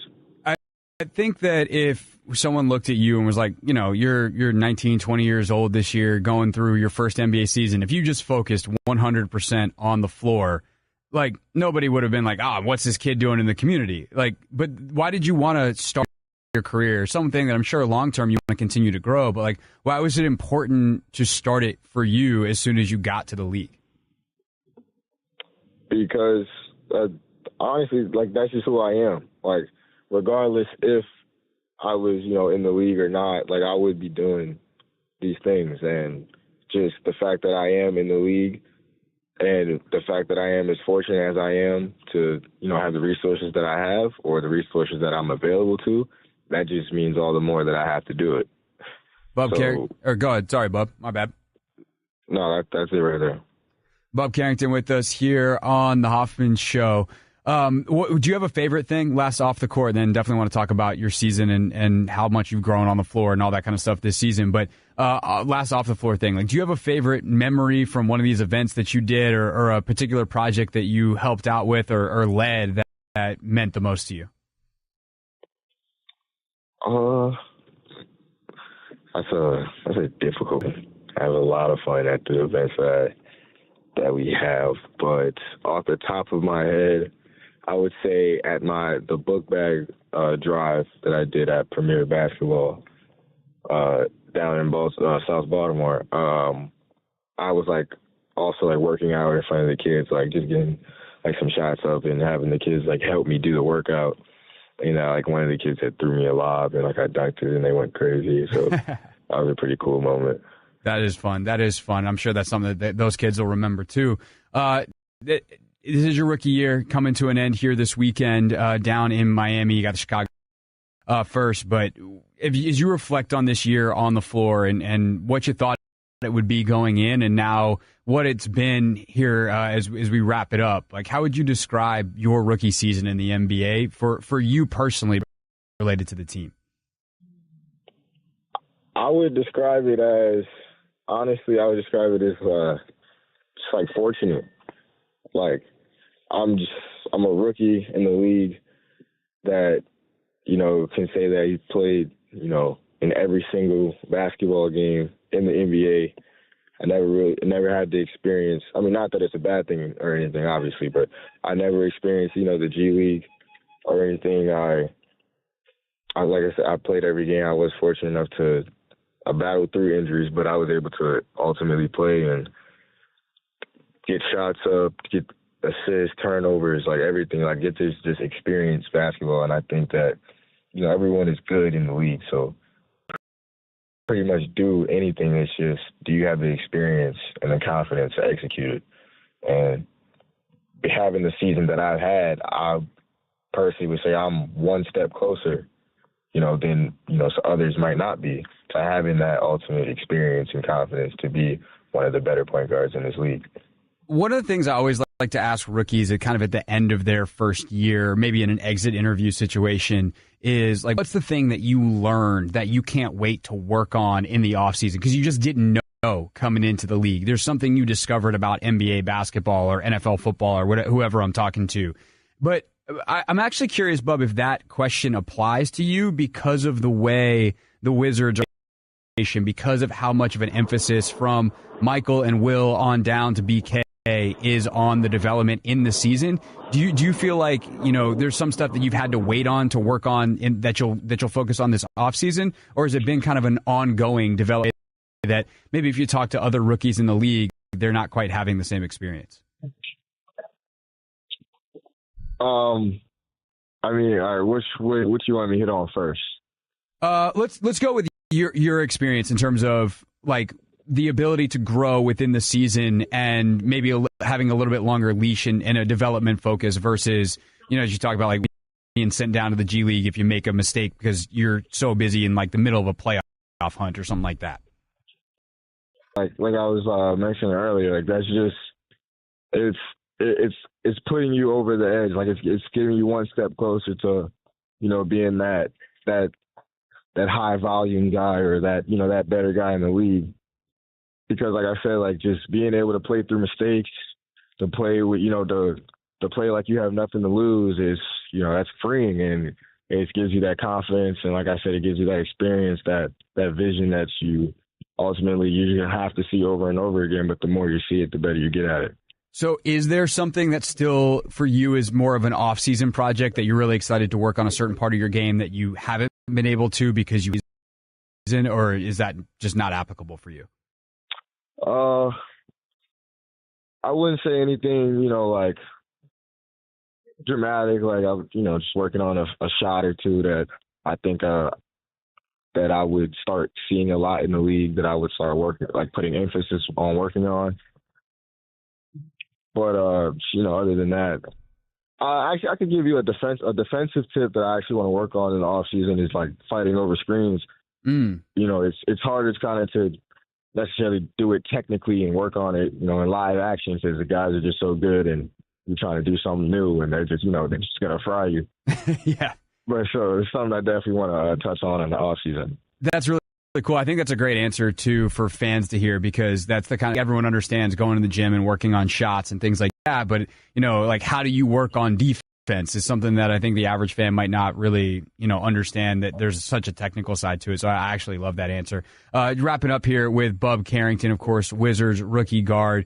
This season it's been interesting to talk to folks around the team, your teammates, coaches, executives, et cetera, that we've had on the show, or I've been able to talk with when I've been at Capital One, Bub, because like despite the record, everyone seems to be having a good time. And it's not that everyone's like, oh, losing doesn't matter. It's just they realize this is a long-term project. As someone who's in on that long-term project and who's a big part of the success of that, how have you processed going through what I'm sure has been, in some ways, the weirdest year as a basketball player? Because I'm sure you've been a winner your whole life. But also, like you talk about all this, how freeing it's been to play this way. So how have you, as we come to the end of this, squared all that? It's honestly been like eye-opening, honest, in a way. Like I had to honestly dig within myself, because in the beginning of the season, it wasn't easy. Like guys weren't really happy. It wasn't really a fun time, but you had to ultimately like look within yourself and know that like we're building something bigger here, and the organization really put big emphasis on that as well. So let's get through it, and like I said, I had to really dig within myself, and it made me I think it made me a better basketball player, and honestly a better person in a way. And then that kind of the numbers are showing. No doubt. The improvement's been a lot of fun to watch. You guys have become a really fun team here late in the year, especially. Bub, appreciate the time today. Congrats again on the award and all the good work that you've done to that award, and we look forward to talking to you probably at this point at the start of next season. All right, thank you. Had a good time.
Wrapping up here on the Team 980. Yeah, this show actually goes till 7 every once in a while. I feel like it's been a minute, Anthony. It's definitely been a while. The last time we had a show this late was definitely like early March, maybe even late February. Yeah, it's been a hot second. But here we are, going all the way till 7. Same thing tomorrow on a Friday. Clinton Yates should join us because it's a Friday, although you never know with that guy. Wild card, Clinton Yates. No, I think Clinton's going to join us tomorrow. I'll say that confidently, and then he won't be here. That's typically how that goes. What else we got tomorrow, Anthony? Weekend preview. Weekend preview, which is brought to you by Nobody. Yep. We have more Masters updates. Okay. Do we have one coming up now or no? That's a great question, and we do. Oh, okay. So we don't have much time left in the show at all. No. Okay. Alrighty then. We'll figure out tomorrow, but we're gonna wrap up today. We're gonna do some real things, real people said in real microphones. First of all, we have a Real Things Hall of Fame nominee that we're gonna push till tomorrow because we don't have time for it today. We're gonna spend today's Real Things talking about the Mavs-Lakers game last night and some of the audio from that. But I just real quick, Anthony, in the 2 minutes that we have left in the show, I believe we have 2 minutes 30 seconds exactly. Yeah. What a weird night in Dallas that was, buddy. The whole crowd rooting for the away team, and specifically the one player that is murdering the home team because he's their former favorite player who got traded for no bleeping reason because the GM and the owner are apparently not very smart. And I will give Nico credit. He was in the building. He did show up, only to hear, fire Nico. Yep. The entire night as Luka went for 45 and the Lakers won. Yeah, Luka had 31 in the first half. I didn't expect him to come out that hot. I was like, good gracious, he was scorching. And then also, his teammates fed into it as well. Like LeBron wasn't as aggressive. Definitely wanted Luka to, get his get back, and rightfully so. He did just that. And I was really happy to see Nico there. I was. You made the decision, stand behind it. Yeah. No need or to run. stand and watch as the guy that you traded that's one of the best 5 players in the world torches your team in the signature him way. He gets so many easy, air quotes, layups because he's so good at manipulating space and he's so wide-bodied, good, that he just it's hard to block his shot. So he gets you on the hip. Let's say he's driving left, he gets you on his right hip, and it's literally just so damn far to reach across his body. And he's so tall and long as well as wide that he just balls on the glass. Done. You can't get to his shot. That's before you get to the step backs and everything that he's got in his bag. By the way, your guy, LeBron, went bananas in the fourth quarter as Luka was on the bench. Yeah. To really close that one out. And then Luka came in and scored 7 points in the final 3 minutes to go from 38 to 45. And that was pretty much the ball game. The video tribute was well done. It also underscored the absolute lunacy of the situation. Here's this guy that's amazing that you just decided to trade in the middle of his prime. Luka, tearing up during it. It's just, in so many ways, it's sad. But at least the person who probably came out of it feeling the worst, I would hope, is Nico Harrison. Because boy, does he deserve to. All right, that's our show for today. We'll see you tomorrow here on the Team 980.